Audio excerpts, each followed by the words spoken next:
Perkenalkan, nama saya Valencia Pangestu, nama 1804348. Pada kali ini saya membuat webinar video presentation mata kuliah Sistem Informasi Manajemen untuk tugas yang ke-11. Pertanyaan yang pertama dari Bausan, define decision support system and group decision support system and describe the role they play in a business. DSS adalah sistem pendukung keputusan yang merupakan bagian dari sistem informasi berbasis komputer yang digunakan untuk mendukung bisnis atau kegiatan pengambilan keputusan dalam suatu organisasi atau perusahaan. GDSS adalah sistem berbasis komputer yang interaktif untuk memudahkan pencapaian solusi atau keputusan oleh kelompok pengambil keputusan atas permasalahan yang sifatnya tidak terstruktur. GDSS dikembangkan untuk menjawab tantangan terhadap kualitas dan efektivitas pengambilan keputusan yang dilakukan sekelompok orang. DSS berperan untuk melayani manajemen, operasi, tingkat perencanaan organisasi, meningkatkan efektivitas dalam pengambilan keputusan, dan membantu orang membuat keputusan tentang masalah yang mungkin berubah dengan cepat dan tidak mudah untuk diselesaikan. Sedangkan DSS digunakan untuk mengidentifikasi lebih banyak alternatif pemecahan masalah dan juga sebagai sarana komunikasi yang baik antara para anggota kelompok. Pertanyaan yang kedua, define the expert system and describe the role they play in a business. Sistem pakar adalah sistem yang berusaha mengadopsi pengetahuan manusia ke komputer, agar komputer dapat menyelesaikan masalah seperti yang biasa dilakukan oleh para ahli. Dan sistem pakar yang baik dirancang agar dapat menyelesaikan suatu permasalahan tertentu dengan meniru kerja dari para ahli. Pakar yang dimaksud di sini adalah orang yang mempunyai keahlian khusus yang dapat menyelesaikan masalah yang tidak dapat diselesaikan orang awam. Contohnya dokter, mekanik, psikolog, dan lain-lain. Sistem pakar sendiri merupakan paket perangkat lunak atau paket program komputer yang ditujukan sebagai penyedia nasihat dan sarana bantu dalam memecahkan masalah di bidang-bidang spesialisasi tertentu seperti sains, perkayasaan, matematika, kedokteran, pendidikan, dan sebagainya. Sistem pakar merupakan subset dari artificial intelligence. Pada dasarnya, sistem pakar ini diterapkan untuk mendukung aktivitas pemecahan masalah. Pertanyaan ketiga, how can a manager use automation, streamlining, and business process engineering to gain operational efficiency and effectiveness? Jawabannya, manajer dapat menggunakan otomatisasi, perampingan, dan rekayasa ulang proses bisnis untuk mendapatkan efisiensi dan efektivitas operasional dengan cara yang berikut.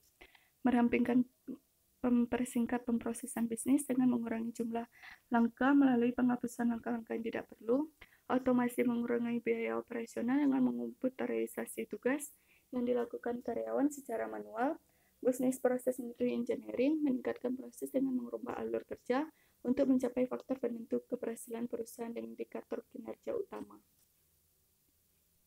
Pertanyaan keempat, what is artificial intelligence? What are the 5 types of AI system? What application of AI offer the greatest business value? Jawabannya, AI atau kecerdasan buatan adalah simulasi dari kecerdasan yang dimiliki oleh manusia yang dimodelkan di dalam mesin dan diprogram agar bisa berpikir seperti halnya manusia. Sedangkan menurut McLeod and Scale, kecerdasan buatan adalah aktivitas penyediaan mesin seperti komputer dengan kemampuan untuk menampilkan perilaku yang dianggap sama cerdasnya dengan jika kemampuan tersebut ditampilkan oleh manusia. Dengan kata lain, AI merupakan sistem komputer yang bisa melakukan pekerjaan-pekerjaan yang umumnya memerlukan tenaga manusia atau kecerdasan manusia untuk menyelesaikan pekerjaan tersebut. AI sendiri merupakan teknologi yang memerlukan data untuk dijadikan pengetahuan sama sepertinya manusia. AI membutuhkan pengalaman dan data supaya kecerdasannya bisa lebih baik lagi. Pembelajaran mendalam dan kecerdasan buatan dalam berbagai bentuknya dipandang oleh para pemimpin bisnis sebagai alat yang penting. Hal itu menempatkan artificial intelligence masuk ke dalam daftar teknologi yang secara aktif dieksplorasi oleh banyak bisnis untuk menemukan cara efektif memanfaatkannya. Dipadukan dengan teknologi baru yang sedang berkembang, seperti machine learning, komputasi awan, dan big data. Ada 5 sistem AI, yaitu expert system, neural network, genetic algorithm, intelligent agent, virtual reality. Pertanyaan yang kelima dari sumber lain, jelaskan contoh keputusan-keputusan yang dihasilkan dari keberadaan DSS dan KDSS, serta contoh keputusan-keputusan yang dihasilkan dari keberadaan IS. Apa kesimpulan yang bisa saudara ambil? Sebagai contoh keputusan, sebuah perusahaan toko mainan online ingin menjual produknya secara internasional, tapi ingin tahu Apakah keputusan untuk menjual produknya secara internasional ini akan menjadi keputusan bisnis yang bijak? Perusahaan tersebut dapat menggunakan DSS untuk mengumpulkan informasi dari sumber daya sendiri, untuk menentukan apakah perusahaan memiliki kemampuan atau potensi kemampuan untuk mengembangkan usahanya, dan juga dari sumber eksternal, seperti data industri, untuk menentukan apakah memang ada permintaan untuk bertemu. DSS akan mengumpulkan dan menganalisis data, dan kemudian menyajikannya dengan cara yang dapat diinterpretasikan oleh manusia. Beberapa sistem pendukung keputusan datang sangat dekat dengan bertindak agent intelijen sebagai buatan. Perusahaan IBM, begitu juga banyak perusahaan lain, memulai sistem pendukung keputusan kelompok untuk memperbaiki pertemuan kelompok. Kasus khusus melibatkan manajer pabrik karena tidak dapat mengidentifikasi penyebab masalah dengan shop floor control. Setelah pertemuan selama 2 jam dengan personel pabrik, semua yang dihasilkan adalah argumen dan perasaan buruk. Jadi setelah bertemu dengan fasilitator sistem, pendukung keputusan kelompok perusahaan, manajer memutuskan untuk memiliki sebuah karyawan pabrik, dirinya sendiri, dan 2 analisis junior untuk berpartisipasi dalam sistem pendukung keputusan kelompok. Mereka akan menggunakan brainstorming dan voting elektronik untuk menyelesaikan masalah shop floor control. Manajer dan fasilitator memutuskan topiknya adalah apa isu utama dalam memperbaiki shop floor control. Setelah melakukan brainstorming selama 35 menit dan mengumpulkan 645 baris saran, gagasan dan komentar tentang bagaimana memperbaiki shop floor control, manajer menemukan bahwa dia mendapatkan informasi bermanfaat tentang masalah ini untuk pertama kalinya. Sebuah daftar disusun dari komentar, dan kemudian anggota kelompok menentukannya sesuai urutan kepentingannya. Hasilnya dipajang dan diskusi berlangsung selama 10 menit. Manajer mengucapkan terima kasih kepada para peserta dan memberikan hard file dari semua diskusi dan hasil voting kelompok. Sistem pakar sangat berguna di bidang ekonomi, terutama dalam hal pengambilan keputusan untuk memulai suatu investasi usaha. Apalagi pada saat sekarang orang awam hanya kurang memahami pasar modal, sehingga mereka cenderung menggunakan intuisi daripada analisa dalam berinvestasi.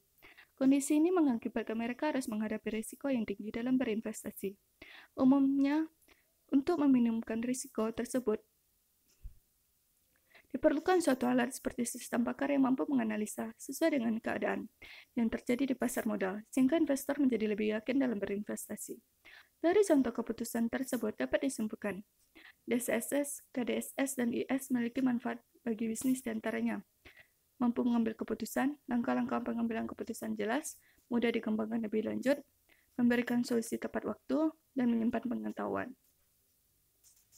Pertanyaan yang ke-6, jelaskan apa harus DSS dan KDSS menjadi satu paket dalam sebuah entitas bisnis.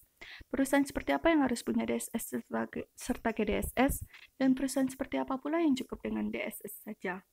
Jelaskan pula contoh DSS maupun KDSS pada sebuah entitas bisnis. Menurut saya tergantung kepada kebutuhan perusahaan. Ada perusahaan yang harus menerapkan KDSS dan DSS secara berbarengan, seperti perusahaan multinasional yang memiliki struktur pengambilan keputusan yang komplit, sehingga membutuhkan grup dalam penerapan pengambilan keputusan untuk mencapai tujuan bisnis perusahaan yang cukup dengan DSS seperti perusahaan jasa. Contohnya pada saat perekrutan pegawai. Dalam hal ini, bagian SDM perlu melakukan seleksi agar mendapatkan pegawai yang sesuai dengan kebutuhan. Selanjutnya mengikuti bagian alur perekrutan mulai dari permintaan kebutuhan pegawai hingga seleksi terhadap calon pegawai. Implementasi DSS dalam perekrutan pegawai memberikan solusi yang baik.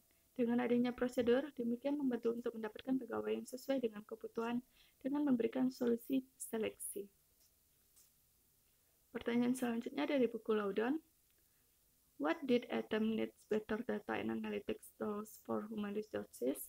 What management, organization, and technology factor contributed to Atom's need for better HR data and analytics?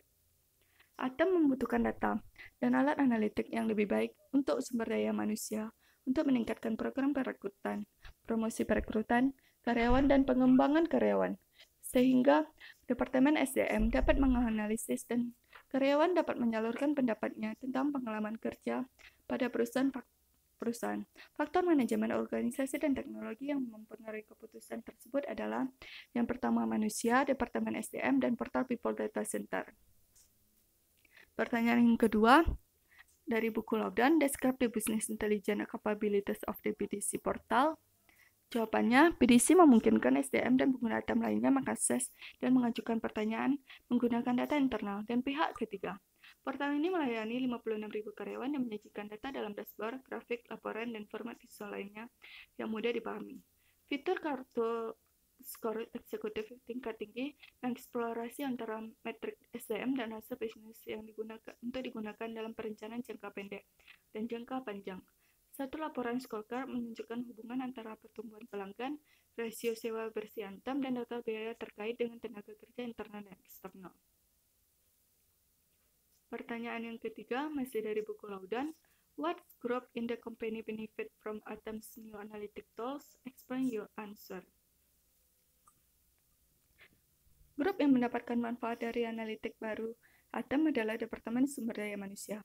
Karena dengan adanya alat analitik yaitu BDC dapat melakukan analisis sentimen serta adanya tempat bagi karyawan untuk menyalurkan pendapatnya tentang pengalaman kerja. Sistem yang menganalisis sentimen yang sedang berlangsung membantu manajemen mengidentifikasi dan mengatasi potensi risiko produktivitas. Selain SDM, ATM juga membantu grup lainnya untuk menggunakan data dengan lebih baik. Karyawan dari area bisnis fungsional lain biasanya memiliki akses hanya ke data untuk unit bisnis mereka. Talent Insight membantu mereka untuk menggabungkan data ini dengan data SDM, sehingga mereka dapat menjawab pertanyaan seperti bagaimana karyawan berpotensi tinggi yang karirnya meningkat dibandingkan karyawan di bagian lain perusahaan.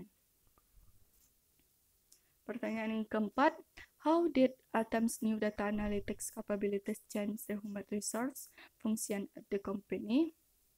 Kemampuan analisis data baru ATM mengubah fungsi SDM pada perusahaan dengan kemampuan melayani 56.000 karyawan dan menyajikan data dalam dashboard, grafik, laporan, dan format visual lainnya yang mudah dipahami.